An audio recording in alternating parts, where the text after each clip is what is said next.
Assalamualaikum warahmatullahi wabarakatuh. Bismillah, alhamdulillah, assalatu wassalamu ala rasulillah Sayyidina wa maulana Muhammad ibn Abdillah la nabiyya ba'dah wa ala alihi wa man tabi'ah minat dunya ilal qiyamah la haula wa la quwata illa billah amma ba'du. Lillahi ta'ala al-fatihah. A'udzu billahi minasyaitonir rajim. Bismillahirrahmanirrahim. Alhamdulillahi rabbil alamin. Ar-Rahmanir Rahim. Maliki yaumiddin. Iyyaka na'budu wa iyyaka nasta'in. Ihdinas siratal mustaqim. Siratal ladzina an'amta 'alaihim ghairil maghdubi 'alaihim waladdallin. Amin. Hadirin ma'asyiral muslimin hafizakumullah. Malam ini akan kami bacakan penjelasan tentang Allah sahabat terbaik. Yang pertama, bolehkah kita menyebut Allah sebagai sahabat? Jawabannya boleh. Walaupun sebenarnya dalam pembicaraan sehari-hari tidak lazim atau tidak biasa kita nyebut Allah sebagai sahabat. Tapi dibolehkan. Nah, dalilnya berdasarkan sabda Rasulullah dalam sebuah doanya, yang doa ini biasa dibaca ketika seorang mau melakukan bepergian. Rasulullah dalam doanya menyebut kalimat anta sahibu fis safar. Engkau Allah adalah zat yang selalu menyertai dalam bepergian. Ya, Rasulullah nyebut Allah sebagai sahib. Sahib itu secara bahasa maknanya sahabat atau teman. Sahabat atau teman adalah seseorang yang selalu menyertai kita, selalu membersamai kita. Maka pada pengajian yang lalu sudah kami sampaikan bahwa sahabat itu ada yang setia, ada yang tidak setia, ada yang sejati, ada yang cuma pura-pura. Sahabat yang tidak setia itu adalah seorang yang menyertai kita, membersamai kita ketika kita sedang enak, ketika kita sedang sukses, ketika kita sedang banyak memiliki kebaikan yang menguntungkan dia. Dia mau bersahabat dengan kita. Tapi ketika kita gagal, ketika kita jatuh miskin, ketika kita dilihatnya sudah tidak ada sesuatu yang menguntungkan, kemudian dia meninggalkannya. Itu namanya sahabat yang tidak setia. Sedangkan sahabat yang setia adalah yang selalu membersamai kita baik dikala senang maupun dikala susah, dikala kaya maupun dikala miskin, dikala sedang punya jabatan maupun ketika sudah pensiun. Dia selalu menyertai kita, membersamai kita, itu namanya sahabat setia. Nah, kemudian yang setia pun juga belum tentu menjadi sahabat sejati. Karena yang disebut sahabat sejati itu yang selalu menyertai kita, membersamai kita, baik dikala kita sedang baik maupun dikala kita sedang tidak baik. Atau dengan kata lain, dia selalu membersamai kita walaupun mereka sangat tahu akan keburukan-keburukan kita. Ini sahabat sejati, sudah tahu kalau kita ini banyak keburukan, banyak kesalahan, tapi tetap mau menemani kita, mau membersamai kita. Berarti itu sahabat sejati. Nah, yang bisa jadi sahabat sejati itu hanya satu, yaitu Allah Subhanahu wa Ta'ala. Kalau manusia tidak ada sahabat sejati. Ya. Kita biasanya berteman, bersahabat itu ketika belum tahu keburukannya. Tapi kalau suatu saat kita mengetahui keburukannya atau bahkan merasakan dampak buruk dari keburukannya, pasti persahabatan tentu akan putus. Kita akan pelan-pelan meninggalkannya. Itu sudah karakter dari setiap manusia. Berbeda dengan Allah. Kalau Allah itu sangat tahu akan keburukan kita, maha tahu akan kesalahan kita, tapi Allah tetap sayang sama kita. Allah tetap membersamai kita, tetap bersahabat dengan kita. Maka dari itu Allah disebut sebagai sahabat sejati. Nah, selain Allah sebagai sahabat sejati, Allah juga merupakan sahabat terbaik. Makna terbaik di sini adalah bahwa Allah membersamai kita itu tanpa pamrih apa-apa, tanpa mengharapkan apa-apa dari kita. Tapi Allah tetap menjalin persahabatan karena saking sayangnya sama kita. Dan yang seperti ini juga tidak ada yang bisa kecuali hanya Allah. Kalau umumnya orang bersahabat dengan orang lain itu karena ada kepentingan, ya, ada kepentingan. Suatu saat ketika kepentingannya berbeda, maka sahabat itu berubah menjadi lawan. Terlebih dalam dunia politik, ya. Itu sampai terkenal ada ungkapan tidak ada teman abadi, yang ada adalah kepentingan abadi. Jadi ketika kepentingannya sama, lawan bisa menjadi kawan. Tapi kalau kepentingannya udah beda, itu kawan berubah jadi lawan. Beda dengan Allah. Allah itu bersahabat dengan kita tanpa pamrih apa-apa, tanpa mengharapkan apa-apa. Tapi semuanya itu muncul karena sayangnya sama kita. Maka dalam hadis dikatakan Allah itu lebih sayang sama kita dibanding sayangnya ibu kita kepada kita. Mengapa? Ibu kita atau orang tua kita menyayangi kita sebagai anaknya itu ternyata juga ada pamrihnya. Pamrihnya apa? Supaya kita jadi anak soleh, kemudian nanti berbakti kepada orang tua. Jadi ada pamrihnya supaya jadi soleh, kemudian berbakti sama orang tua. Itu sayangnya orang tua kepada anak. Tapi kalau Allah sayang kepada hambanya yang beriman tanpa pamrih apa-apa. Maka di dalam Al-Hikam dikatakan khairu man tashabu man yatlubuka la li syai'in ya'udu minka ilaihi. Khairu man, sebaik-baik orang, tashabu yang kalian berteman, adalah man, seseorang, yatlubuka yang menuntutmu, la li syai'in bukan karena sesuatu, ya'udu yang kembali minka darimu ilaihi kepada orang tadi. Jadi sebaik-baik teman adalah yang selalu menyertaimu, ya, selalu membersamaimu tanpa mengharapkan apa-apa darimu, tanpa pamrih. Dan itu adalah Allah Subhanahu wa Ta'ala. Ya. Jadi ada dua yang menjadikan kita senang bersahabat dengan Allah. Pertama, karena Allah itu satu-satunya teman, sahabat yang akan menutupi keburukan-keburukan kita. Kesalahan-kesalahan kita itu oleh Allah akan ditutupi.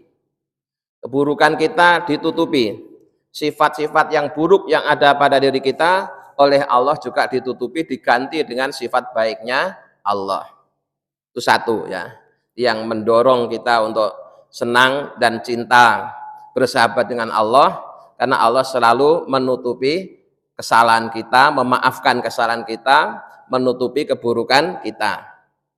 Yang kedua, Allah itu mengundang kita untuk selalu hadir tanpa mengharapkan apa-apa dari kita. Jadi Allah selalu mengharapkan kita menjadi orang baik. Tapi kebaikan kita ini bukan untuk Allah. Kebaikan kita ini tidak akan kembali ke Allah. Akan kita nikmati sendiri. Nah, jadi Allah mengharapkan kita jadi orang baik, yang kebaikan itu akan menguntungkan diri kita sendiri, bukan menguntungkan Allah. Kalau Allah sih sudah maha beruntung, wong semuanya sudah miliknya Allah. Wala yujadu hadzal wasful majitu illa li ghaniyil hamidi. Wala yujadu, dan tidak didapatkan apa hadzal wasfu, sifat seperti ini, maksudnya ya sifat selalu menyertai tanpa mengharapkan imbalan, suka menutupi kesalahan-kesalahan kita, ya, suka mengganti sifat buruk kita dengan sifat Allah yang baik. Itu tidak akan kita dapatkan dari siapapun kecuali ya kepada kita dapatkan dari Allah yang maha kaya ya. Allah yang maha kaya. Pengertian Allah maha kaya itu artinya Allah tidak membutuhkan makhluknya ya. Jadi kaya untuk Allah itu beda dengan kaya untuk manusia atau makhluknya. Kalau manusia dianggap kaya ketika dia memiliki suatu apa saja punya dan banyak, itu disebut orang kaya. Tapi sebenarnya orang kaya itu justru semakin kaya dia semakin bergantung pada orang lain. Ya. Jadi orang itu semakin kaya justru malah semakin banyak bergantung pada orang lain. Contohnya kemarin ketika belum kaya-kaya banget semuanya masih dilakukan sendiri. Ya. Nyetir masih mau sendiri, kerja apa-apa dikerjakan sendiri. Begitu sudah sangat kaya, naik mobil itu nyetir udah nggak mau, buka pintu sudah nggak mau, ada yang bukain, tas ada yang bawain. Selain itu di rumah harus banyak pembantu, ya. Yang cuci baju ada sendiri, yang masak ada sendiri, yang rawat taman ada sendiri, yang jaga keamanan ada sendiri. Semakin banyak kayaannya, semakin bergantung pada makhluk-makhluk yang lain. Itu kaya yang terjadi pada manusia. Sedangkan Allah, makna kaya bagi Allah itu adalah Allah tidak membutuhkan apa-apa. Ya, kenapa? Karena memang semuanya sudah miliknya Allah. Ya, semuanya sudah miliknya Allah. Semuanya yang menciptakan Allah dan Allah sudah ada sebelum ada apa-apa. Ya. Di Allah itu ghaniyun 'anil alamin, maha kaya atas segala sesuatu atau alam semesta. Kemudian Al-Hamid, Allah juga yang maha terpuji. Al-Fa'alu lima yurid, yang berbuat sesuai dengan yang dikehendaki.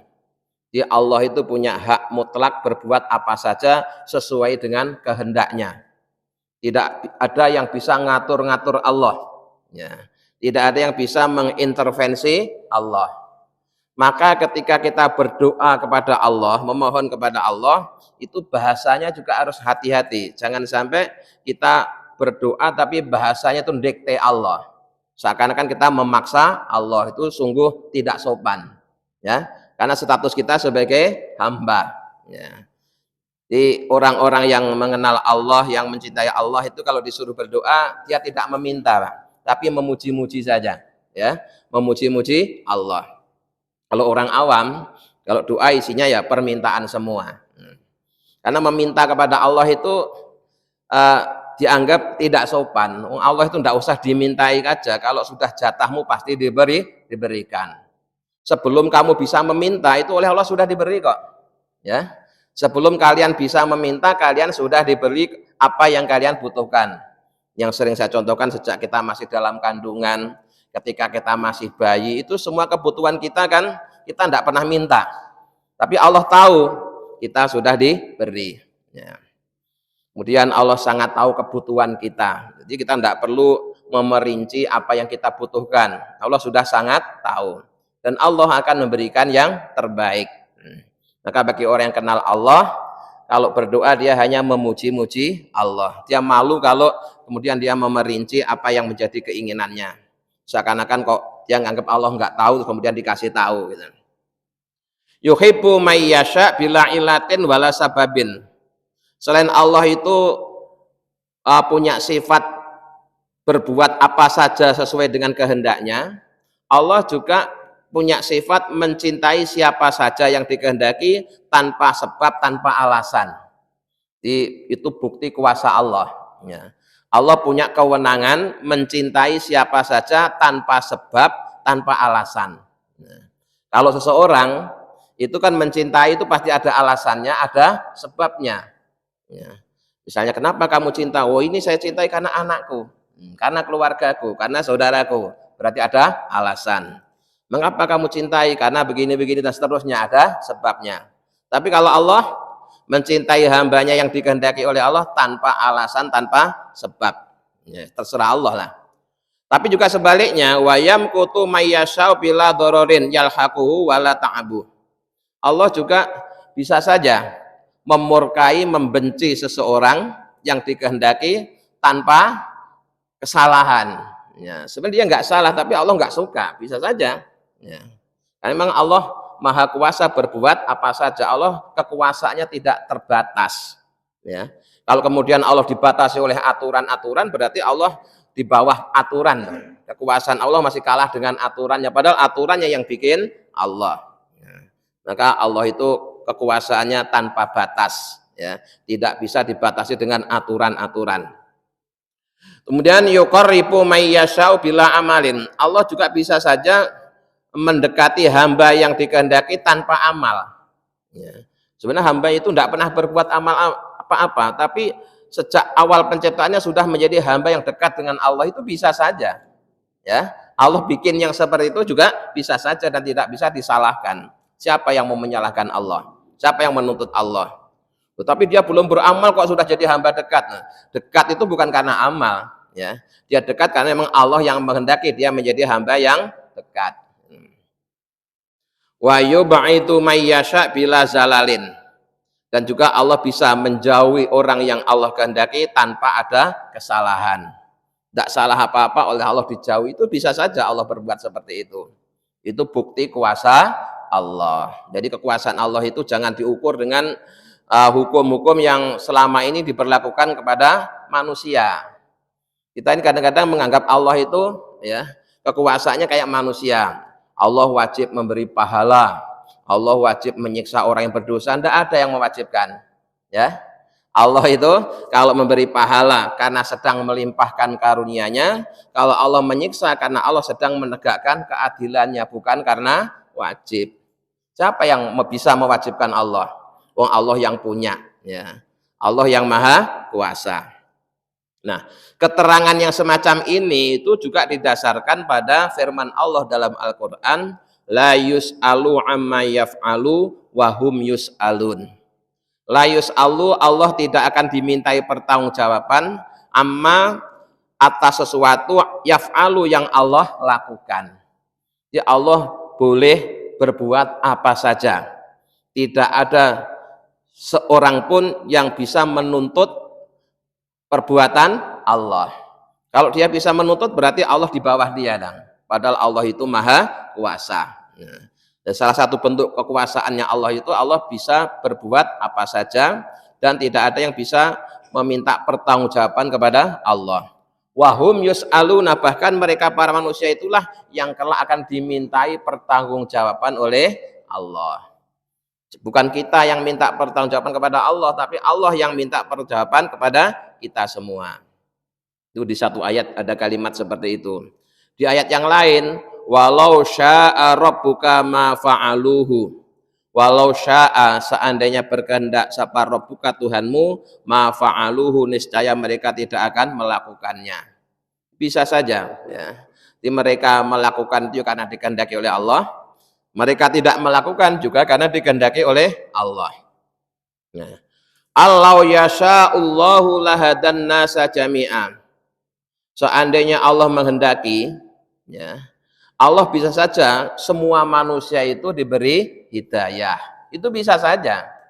Tapi kenyataannya Allah berkehendak lain. Ada yang diberi hidayah, ada yang tetap kafir. Ya, ada yang iman, ada yang kafir, ada yang baik, ada yang buruk. Itu sudah kehendak Allah dan itu justru merupakan bukti Allah itu Maha Kuasa. Ya, seandainya Allah bikin orang baik semua, pasti orang akan mempertanyakan, sebenarnya Allah itu kuasa enggak sih buat orang kok orang buruk, kok kenyataannya baik semua. Nah, sebelum orang bertanya, Allah sudah bisa membuat ada yang baik, ada yang buruk, ada yang sakit, ada yang sehat, ada yang pintar, ada yang tidak pintar. Itu semuanya itu justru bukti kuasa Allah. Ya. Walaupun Allah memerintahkan kebaikan, Allah juga bisa menciptakan makhluk yang tidak baik. Untuk apa? Untuk bukti kalau Allah Maha Kuasa. Allah enggak ingin hambanya itu kafir, tapi Allah juga bisa bikin orang kafir. Untuk apa? Untuk bukti Maha Kuasanya. Allah bisa menciptakan orang kafir, bisa juga menciptakan orang beriman. Itu secara akidah seperti itu, Pak. Ya. Nanti beda halnya kalau kita berbicara tentang azab. Ya, itu beda. Ya. Jadi sekali lagi mari kita kembali memahami betapa Allah itu maha kuasa. Ayatnya sudah berulang-ulang kita baca, innallaha ala kulli syai'in qadir.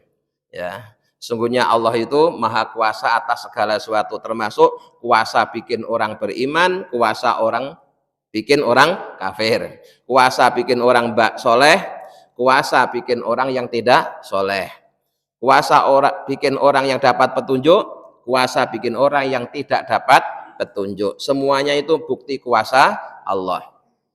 Nah, wa kalamuna innama huwa ma'a ahli tahqiq. Semua yang kami jelaskan di atas itu adalah pemahaman secara hakikat, ya, secara hakikat begitu. Wa amma bi tibaril hikmati wa ahli tasri'i fala yatlimu rabbuka ahadan. Adapun bila ditinjau dari sisi syariat itu tentunya berbeda, ya, tentunya berbeda.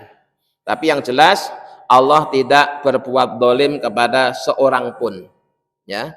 Allah tidak berbuat dolim kepada seorang pun. Secara syariat kalau Allah menyiksa itu pasti ada alasannya, ya. Secara syariat kalau orang itu nggak dapat hidayah itu pasti ada alasannya. Walaupun alasan itu yang bikin juga Allah juga. Tapi secara syariat itu ada alasannya. Ya, walakin fa'ilul sababi wa fa'ilul musabbabi. Allah itu yang bikin sebab, Allah juga yang bikin akibat. Di semuanya pelakunya adalah Allah. Tapi nanti ya dalam tataran syariat itu ada yang dinisbatkan ke Allah, ada yang dinisbatkan ke hambanya. Nah, maka di dalam hadis ini, man wajata khairan falyahmadillah. Barang siapa yang mendapatkan kebaikan, maka hendaklah dia memuji Allah. Kalau yang kita rasakan, yang kita dapatkan ternyata berupa kebaikan, contohnya yang kita dijadikan oleh Allah sebagai hambanya yang beriman, lahir dari keluarga beriman, hidup di masyarakat yang beriman. Terus selain kita beriman, kita diberikan kemampuan untuk beramal soleh, maka kita harus memuji syukur kepada Allah. Karena semuanya ini merupakan kemurahan Allah, anugerah Allah yang kita sendiri tidak pernah meminta. Ya, kita dulu tidak bisa memilih. Ya, apakah kita pernah memilih, ya Allah nanti tolong kalau lahir di dunia saya dilahirkan dari orang tua yang Islam, kan tidak pernah. Tolong dilahirkan di Indonesia karena di Indonesia masyarakatnya mayoritas Muslim, juga tidak.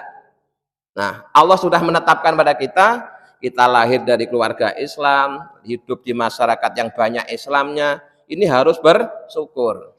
Coba seandainya kita dulu itu ternyata oleh Allah dilahirkan tidak di Indonesia, tapi misalkan kayak di negeri komunis gitu. Jangan-jangan kita juga komunis. Ya. Atau kita dilahirkan di Eropa sana, jangan-jangan kita bukan orang Islam.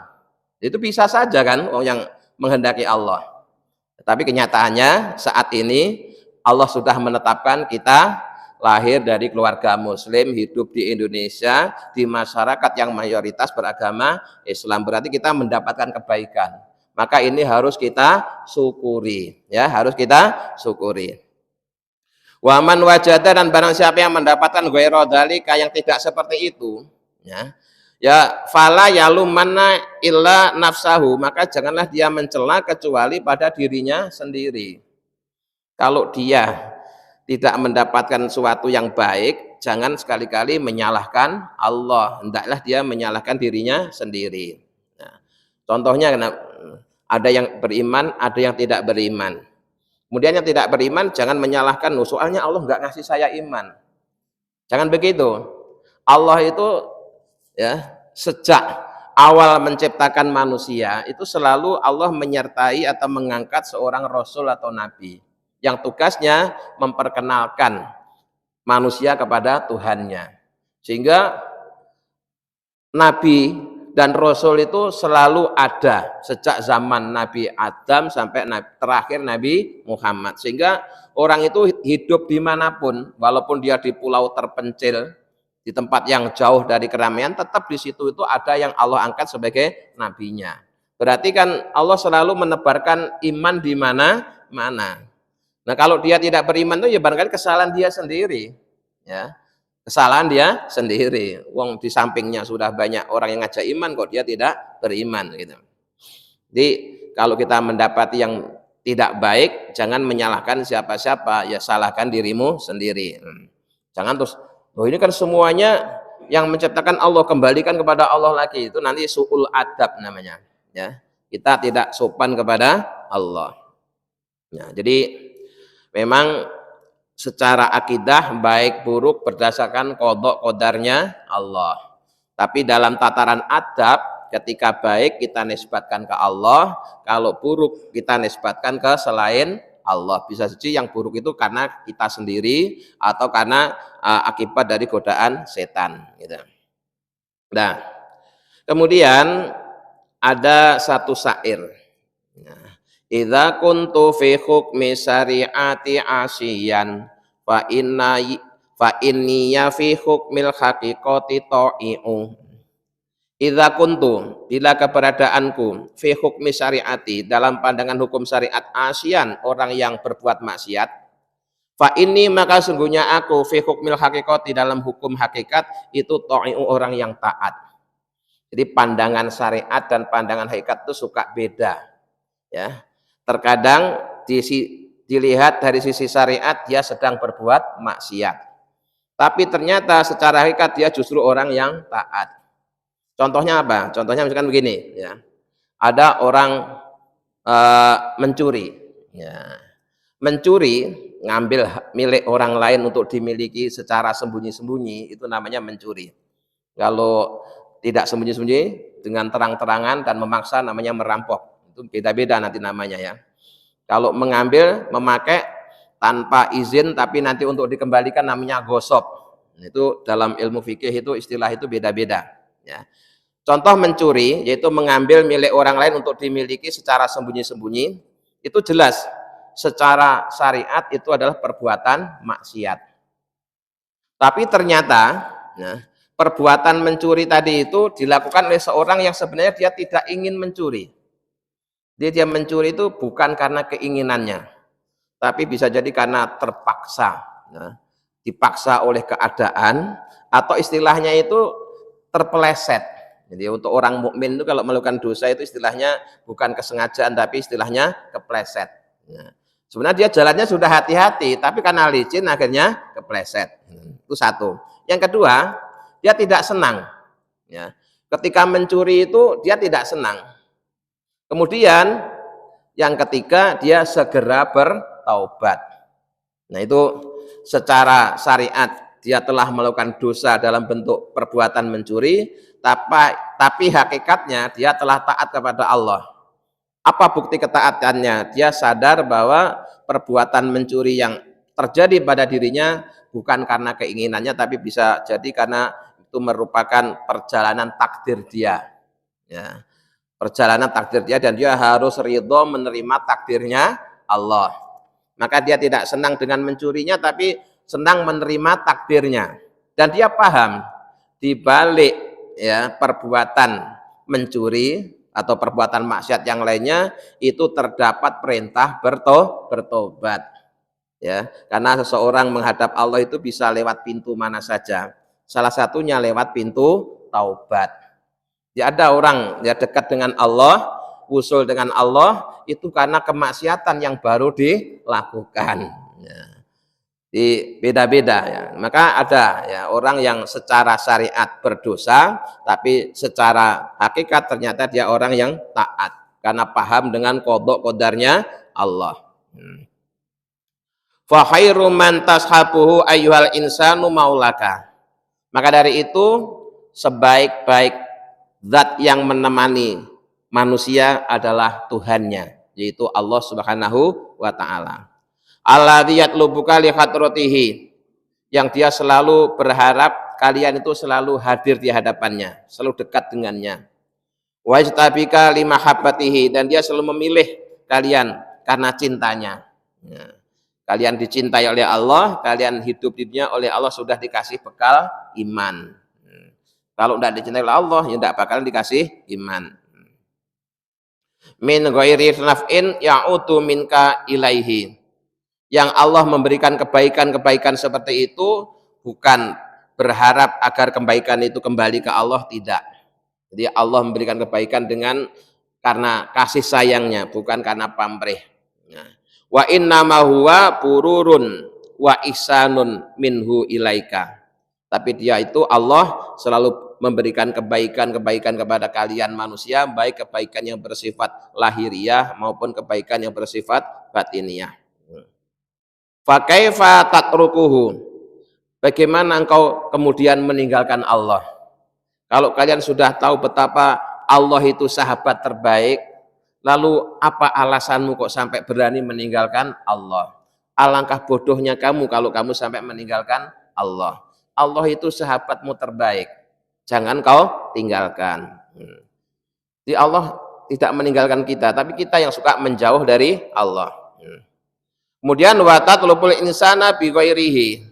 Unsa bi ghairihi. Kemudian kalian malah lebih senang ya bergaul dengan selain Allah. Itu sungguh merupakan kebodohan yang sangat bodoh. Jika orang lebih senang bergaul kepada selain Allah, ya. Sementara Allahnya ditinggalkan. Padahal kalau dia kenal Allah, dia kenal kebaikannya Allah, tidak ada yang lebih baik daripada Allah. Wong Allah tahu kita buruk, keburukan kita ditutupi. Allah tahu kita salah, kesalahan kita dimaafkan. Nah, kemudian Allah selalu berharap kita menjadi dekat dengannya tanpa Allah mengharapkan apa-apa dari kita.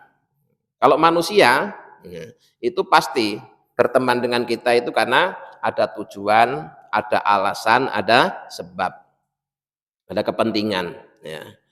Wa dararuhu aqrabu min naf'ihi. Berteman kepada selain Allah itu bahayanya lebih dekat daripada manfaatnya. Ya. Di berteman kepada selain Allah itu harus siap-siap kecewa, ya, siap-siap kecewa. Ya, memang ada sisi baiknya, tapi sisi lain itu banyak buruknya.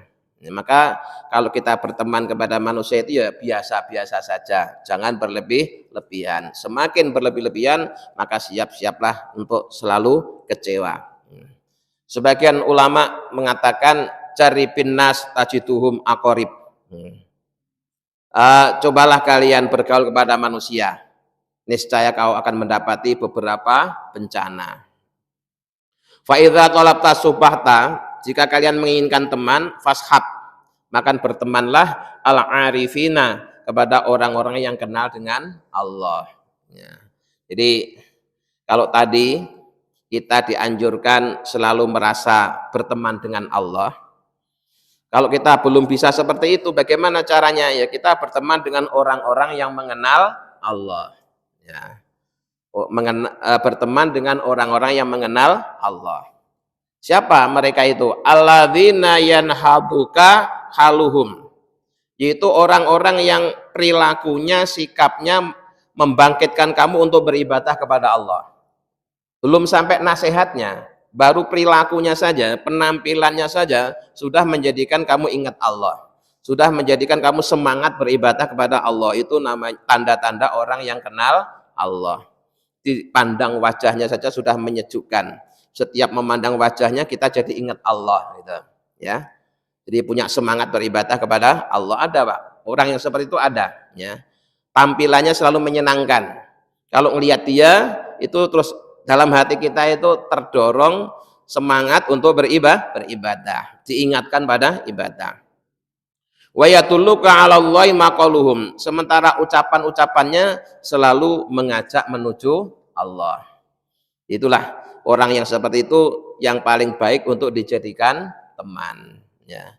Jadi kalau teman sejati, teman terbaik Allah Subhanahu wa Ta'ala. Nah, kalau kita belum bisa berteman langsung dengan Allah, caranya yaitu dengan berteman dengan orang-orang yang telah mengenal Allah. Mudah-mudahan dengan bimbingan Allah kita bisa memahami dan mengamalkannya. Amin ya rabbal alamin. Allahumma sholli ala sayyidina Muhammad wa sayyidina Muhammad alhamdulillahi rabbil alamin. Allahumma inna nas'aluka imanan da'ima yaqinan shadiqan wa qalban khashi'an lisanan dzakiran wa rizqan halalan wa ilman nafi'an wa ladan sholihan. Rabbana atina fid dunya hasanah wa fil akhirati hasanah wa qina adzabannar. Subhana rabbika rabbil izzati amma yasifun wa salamun alal mursalin walhamdulillahi rabbil alamin. Assalamualaikum warahmatullahi wabarakatuh.